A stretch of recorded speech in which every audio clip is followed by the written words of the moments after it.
The Metro on WDET. I'm Tia Graham. The Empowerment Plan has been in service to Metro Detroit's homeless population since 2012. The organization employs people who live in shelters.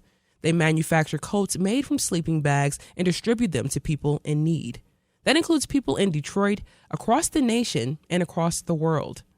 Veronika Scott is the founder of the Empowerment Plan and talks about her struggles with poverty and homelessness as a kid.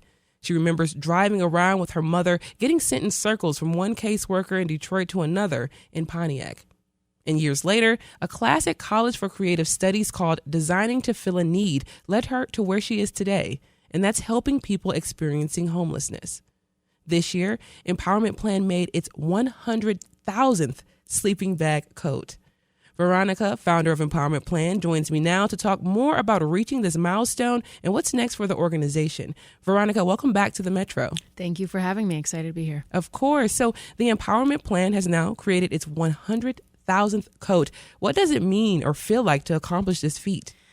It is a surreal moment for sure. We're hitting it actually tomorrow. Wow. So we're doing a big countdown and have streamers and poppers and all sorts of things. And at the same time, it's tough to think about. That means 100,000 coats is 100,000 people around the world that we have impacted and hopefully improved their lives in some small way or big meaningful way, just depending on the individual. And it's crazy to think about that being all those different people. When I think about that milestone, I think about the individual people I've given coats to over the years and hearing their stories of, the guy in Boston who was 1 week away from getting housing, but there was a blizzard and he needed to survive that week.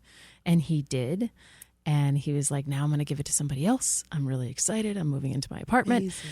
So it's just those stories that I think about of all the individuals and all their uniquely different stories. And that's amazing, but it's also tough because right now we've never been in more demand, which is a hard thing to say. It's like we're busy in a bad way. Yeah. Like it's there's a lot of people. There's 770,000 people experiencing homelessness right now in the U.S., and that's kind of the low end. We think it may be higher just because the real counted numbers is tough. And we hear stories like we heard this morning, about individuals there's not enough beds, shelter beds in Detroit, and having to sleep out in their cars and whole families. And we know that's dangerous, but I don't even blame those organizations and those shelters because they're so hit by the financial crisis that they're experiencing and that we're all, as all nonprofits are struggling through. And it's tough. And so there's so much need, and it's so weird to celebrate this major milestone and then also know that in the 13 years of doing this, I've watched the ebb and flow of kind of homelessness numbers rising and then falling and getting better and then hitting this fever pitch right now, which is the highest it's ever been. It's hard to think about, just like you're saying, 100,000 coats, but that also means, people. Those aren't just tally marks. A lot of the times people get lost in the number. It's like, oh, this is really great. But those are 100,000 people who were in need and desperately needed those coats. I do want to talk about you. You founded it in 2012 with that simple idea. Did you ever see the program in business growing to the point to the capacity of creating 100,000 coats for people? Because that's, once again, a major feat. No, I think if you had asked me back then, I, was a broke college student and, living with my grandparents and working on making 10. Mm-hmm. And so I think it's important that I didn't start out with the network or the money, and I didn't think I was going to be an entrepreneur. I didn't think I should be an entrepreneur. I was like, well, I grew up in this situation. How would I start a business?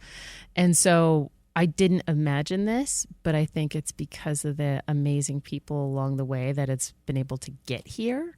And I am just shocked. I think starting small was the right way to do it and be like, okay, can I give 10 people coats? Can we hire the first 3 people from the shelters? Does this work? And now we're this incredible organization that's employed hundreds of people, individuals experiencing homelessness with children, and now hitting this 100,000th coat mark, which, if you asked me the first year when we did like 10, exactly, I wouldn't have imagined it. I know, it's an amazing thing to think about. But let's talk about the expansion a little bit and the coats that are created in the city of Detroit, but they're being distributed around the globe, including Africa, Europe, Asia, parts of Central America as well, and of course, United States of America. But how did the global distribution begin, and where are you all headed next? So it's interesting. Global distribution started almost immediately, which is very weird. So it was like the project began as a class project, and then I hired the first 3 people, and we were inside of Cass Community Social Services, and we had an old utility closet, and we're making a few hundred coats. And then the story goes viral because everybody wanted to talk, like it actually said a $2,000 coat for the homeless was the first line of the first article. And so everybody wanted to talk to the lady making couture coats for people. But the story blew up after that. And just through word of mouth, we started distributing coats. The limited number, that first 1,000 coats, was half across Michigan, but the rest was across the U.S. And then slowly it got into, we were in France, we were in London. It was just, especially a lot in Canada. But what's been weird since COVID, international shipping is even harder. So we get just as much of demand as we have in years prior, but it is very hard to reach those places now, especially like when we're talking about refugees, displaced populations, things like that, where the need is really high and we would get requests, but it's so expensive just to get over there. So that's really been a huge hindrance. But we've been, 20 countries and across the entire U.S. and Canada. And how are you getting in contact? Are they reaching out to you from different community service or community groups across the globe? Like, how are you all getting in contact with folks? All word of mouth. We get thousands of emails. Right now, we have over 4,000 coats on a waiting list right now from organizations. We get large, massive organizations or cities or counties across the country that request coats, all the way to like an individual saying, hey, I see this person on my block that needs a coat. Can I get one? And so we manage all of those kind of relationships, and we don't do the marketing. It's just managing the requests that come in. We're doing 13,000 coats this year alone. And there's so much more than what we've seen in the past, like double the number of organizations that need more coats but don't have the budget, don't have the funding, but have been relying on it for years. And so that's a very interesting time to like play matchmaker. We're like, okay, people in Philly they want 1,000 coats. Who do we know in Philly? How can we get them coats in Philly? Wow. I mean, just that once again, it's such a large orchestra. It's a symphony of work that's being done behind the scenes that people aren't seeing or understand. I think about the creativity of it all as well. You were talking about the class at College of Creative Studies, and we talk about the creative economy in Detroit often, and you're part of that creative economy. How did this creative class inspire that practical solution? I mean, we talked a little bit as well earlier. You've experienced it yourself. So just being in this space, in this place, seeing this need, I mean, how did this creative solution come to be? It's really, I love being considered part of the creative economy. That's like a big honor. It feels very nice. I was like, one of the things I love most about Detroit is its creativity and it's the artistry and just the talent that we have. And 13 years ago when Empowerment Plan began, Detroit felt a lot smaller in a lot of ways. It felt like a small group of people where everybody knew everybody, and everybody was just kind of like scraping by. We were all living in a house with 20 other people in Woodbridge, or like, living in an apartment with a really fancy name, but was not fancy on the inside, paying like $100 a month. And so it just, that I feel so lucky that I was a part of that weird moment in time. And I talk about it, and it's so weird to try to explain to people what that was, but it was all about like building and creating spaces, building and creating places together, and just doing it because no one else was going to do it. And you're like, okay, well, I guess we have to figure it out. And I think that's so unique to Detroit. It's like, well, if you're not going to have this street light, we're going to figure out a solution. It's like, if the city's not going to take this building down, the street is going to figure out how to take care of that building and that part of it. And I think that's so important because that's where change really happens.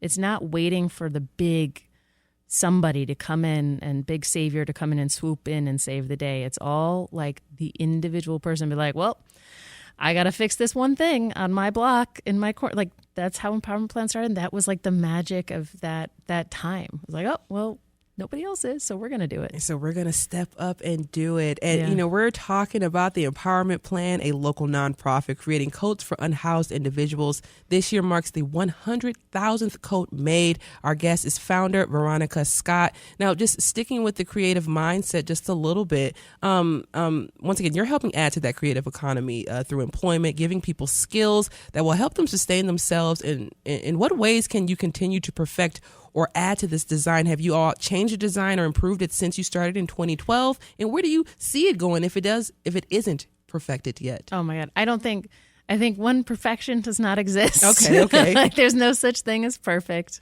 as somebody that struggles with that. So like, there is no such thing. Breathe through it. It's okay. Because it's important, because perfection gets in the way of doing something and making an impact. Like it cannot be perfect. You cannot be perfect. Nothing. It's an impossible standard. Yeah. And so I think we are constantly evolving, constantly changing. The design has improved so much over the years. And that's because if you're open to it, you're like, well, this isn't perfect to begin with. Like, I've never thought the organization was perfect, and there's still things that we're trying to do and change and improve all the time. And so I think that's what keeps me creatively excited. It's not like I, made a painting and then was like, it's flawless. Nobody can change it ever. It's perfect the way it was. And it isn't. And it's, the design gets improved and changed by not only the people that are making it every day, because they know it better than I do. They're certainly way more talented than me. And then also from the individuals that use it. It gets modified and changed and used in so many different ways that I wouldn't have imagined. Like, when we're working with disabled veterans, it is the preferred coat for individuals in wheelchairs because the sleeping bag part detaches, and they use it in a way that they're not able to access sleep like normal sleeping bags. And then we found out that it's also great for people with arthritis because of the Velcro. And if you're wearing a lot of layers, and like that, they don't have to worry about zippers. And so it's a more friendly and accessible. And that wasn't something I was like, oh, that's amazing. Good to know. Yeah. And that it's good for wound care. So we do a lot of like street medicine, harm reduction work. And it's also, weirdly, good at preventing spider bites. Oh. Did not know that. I was like, that's horrifying, but handy. Yes. So it's these things as a designer that, like, if you're open to the evolution of people using things and making it better, whether it's from the hiring side and how we employ people and what they do, all the way to like the little designs of the code. We're going to get to it because I definitely want to just talk about the design of the code a little bit, but I do want to talk about one of the through lines that you all have for the Empowerment Plan is breaking the cycle of homelessness through employment. The Empowerment Plan brings all of these resources, including GED classes, resume workshops, driver's ed, so many different things. I do want to talk about just those wraparound services that you all are providing. What barriers are people facing who are facing homelessness? It's trying to be legit in the eyes of the government, because it's a little bit different than, if you don't have a permanent place to stay, then it's hard to find employment, then it's hard to do a lot of different things. So, talk about being at wraparound service for people. It is something we've evolved, like everything else we've like modified over time. Over the last few years, we have an incredible member of our team, our VP of our programs, Veronika Sanders, who's also taken that idea of bringing services on site for people, because there are so many great nonprofits. There's a lot in Detroit. We have a lot of great agencies, and we can't exist without them. Like, this is an ecosystem. If one gets hurt, it affects everybody else. And so part of that is we have hiring partners of shelters across the city, but then we also partner with a nonprofit that does GED, because we don't know anything about doing GED. I don't think I could pass the current GED. It is very hard. Yeah, I don't think I would pass the math section, art student here. And so I think it's really important to understand, like, here's what we're good at, but here's what the strengths of the people around us and how can we work and collaborate.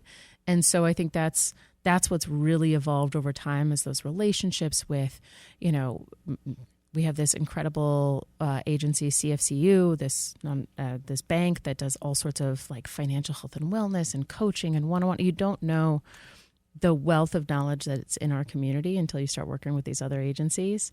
And we also survey our team regularly and hold listening sessions and all these things about like, is this relevant for you? Is this helpful? Is this not good? You know, and that's why we keep yoga and mindfulness and meditation. And that's how, you know, these things evolve and change over time. So I think having those services on site during paid time has made the biggest difference. And it just makes me think about like, oh, I wish my mom had had that opportunity when I was younger, or, you know, this is something that I wish more people could have access to. And I think as we look at how we scale, that's one of the things that we're trying to figure out is like, how can we grow the impact, not alone of just coats, which is amazing, but at the same time of employment.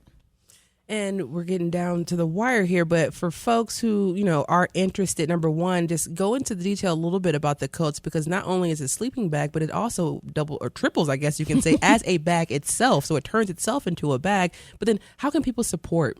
Yeah, so the coat is water resistant. It goes to about 0 degrees. It is machine washable, so you can throw it in a laundry machine and clean it up and all of those things. So and it's also very durable. People use it for a night, or they can use it for many years.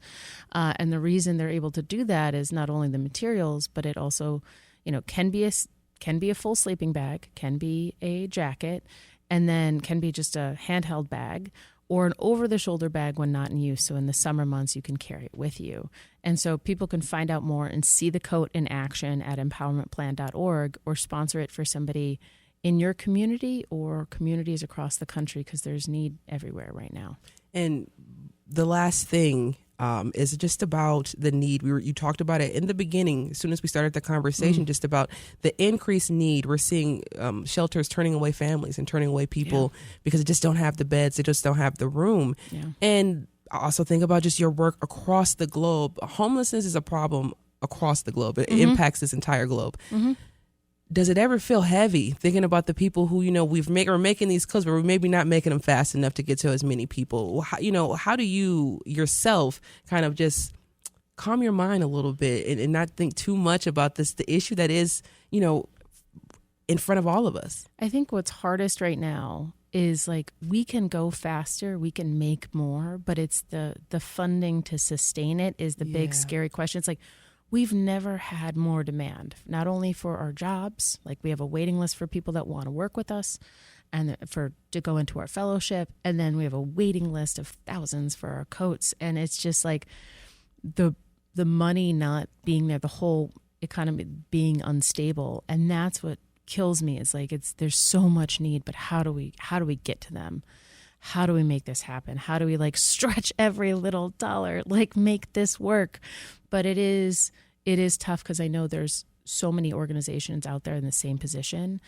And that's the only weird solace, is like, we're not alone. Yeah. And that's the hard thing, is like, how do we all tackle this together? And it's, you know, the individual to the company. It's like all those people, like we have to figure out a way to make this work. Veronika Scott is founder and CEO of a Detroit Empowerment Plan. Veronika and her team have created, or will create tomorrow. Yeah, tomorrow. Officially 100,000 sleeping bag coats. Veronika, thank you so much for joining us on the Metro. And you know, once again, keep us up to date. Will do. Thank you.